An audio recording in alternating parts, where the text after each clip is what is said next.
ये कहानी सदियों पुराने राजा महाराजाओं और उनके खंडहर महलों की नहीं है, बल्कि ये कहानी एक सच्ची घटना पर आधारित है। बात साल 2002 की है। जगह हैदराबाद का पौष इलाका कुंदन बाग। इस इलाके में रईस लोग रहते हैं। एक चोर जिसका नाम मोहम्मद साजिद था, चोरी करने की नीयत से घर से निकलता है। वह एक कोठी के बाहर आकर रुकता है। दरअसल ये 2 मंजिला कोठी थी जिसकी वो कई दिनों से रेकी कर रहा था। जैसे ही घर के अंदर दाखिल होता है, वो देखता है घर के अंदर बहुत ही ज्यादा सन्नाटा था। उसको एहसास हो जाता है कि इस घर के लोग कहीं गए हुए हैं, यहाँ कोई नहीं रहता है। तभी उसकी नजर घर में जल रहे एक बल्ब पर पड़ती है, जो उसको देखते ही स्पार्क होकर बंद हो जाता है। उसके बाद वो अपना फोन निकालता है, अपने फोन से टॉर्च को जलाता है। तब इसकी फोन की बैटरी खत्म हो जाती है, लेकिन वो अपने फोन को तो घर से 100% चार्ज करके चला था। उसके बाद वो अपने बैग से टॉर्च को निकालता है। वो टॉर्च को जलाने की कोशिश करता है, लेकिन उसकी बैटरी भी ड्रेन हो जाती है। किसी तरह वो घर के अंदर दबे पांव दाखिल होता है और पूरे घर का जायजा लेना शुरू करता है। पूरे घर में जाले लगे हुए थे, फर्श धूल मिट्टी से सनी हुई थी। वह समझ जाता है कि इस घर में काफी दिनों से लोग नहीं रह रहे हैं। तभी उसकी नजर खिड़की से झांकती हुई एक परछाई पर पड़ती है। अगले ही पल उसको यकीन हो जाता है कि इस घर में कोई है। वो घबराकर उल्टे पांव भागने की कोशिश करता है। तभी वो किसी चीज से टकराकर फर्श पर गिर जाता है। जब वो नीचे गिरता है तो देखता है पूरा फर्श गीला पड़ा है। वो उठकर अपने हाथों को देखता है, उसके दोनों हाथ खून से सने हुए थे। तभी सरसराहट की आवाज सुनाई देती है।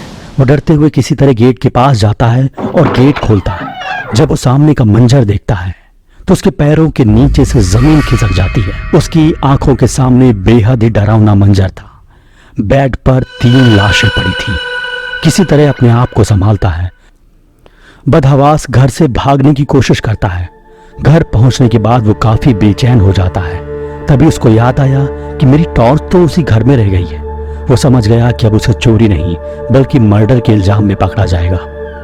वो बदहवास पुलिस स्टेशन जाता है और पुलिस को उस रात वाली पूरी घटना के बारे में बताता है, लेकिन पुलिस शक के बिना पर उसे ही गिरफ्तार कर लेती है और पुलिस उसे अपनी टीम के साथ कुंदन बाग के उस कोठी में ले जाती है, जहां से डेड बॉडी को अपने कब्जे में लेकर पोस्टमार्टम के लिए भेज देती है। लेकिन पोस्टमार्टम की जो रिपोर्ट सामने आई वो और भी चौंकाने वाली थी। डॉक्टर्स के मुताबिक इन तीनों की मौत करीब 3 महीने पहले हो चुकी थी। लेकिन इससे भी चौंकाने वाली बात जो आपको आगे पता चलेगी, इस घर में आखिरी न्यूज़पेपर मिला जो करीब 3 महीने पहले का था। इससे पोस्टमार्टम वाली थ्योरी सही साबित होती थी। पुलिस ने चोर को कत्ल के इल्जाम से बरी कर दिया। ये बात जब कुंदन बाग के इलाके में फैली तो लोगों में दहशत का माहौल था। पुलिस ने जब पड़ोसियों से पूछताछ करनी शुरू की तो काफी चौंकाने वाली और रहस्यमयी बातें सामने आने लगी।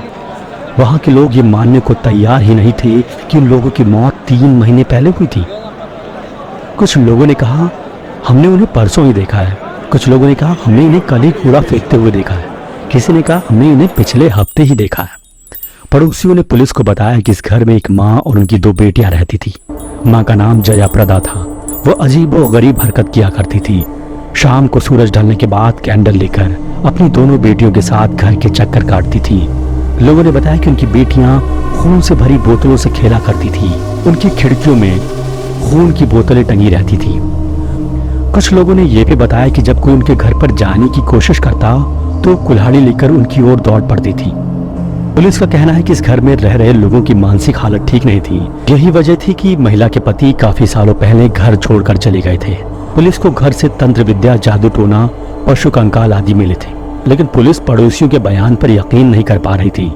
वही पड़ोसी भी पोस्टमार्टम वाली बात पर यकीन नहीं कर पा रहे थे कि उनकी मौत 3 महीने पहले हुई थी, जबकि उन्होंने उन तीनों को पिछली रात तक देखा था। लोगों ने अंदाजा लगाया कि हो सकता है कि दोनों बेटियों का पिता इनकी हत्या करके कहीं चला गया होगा। लेकिन इस केस में एक थ्योरी और सामने आई है। बच्चियां जिस खून की बोतल से खेला करती थी, जब उसका डीएनए कराया गया तो पता चला कि ये उनके पिता का ही खून था। कुंदन बाग इलाके में मौजूद ये घर आज भी वीरान पड़ा है, लेकिन इस घर को लेकर लोगों की दिलचस्पी कम होने का नाम नहीं ले रही है। इस घर में हुई लोगों की मौत का रहस्य अब भी भूत प्रेत, विज्ञान और एविडेंस के बीच में उलझ कर रह गया है।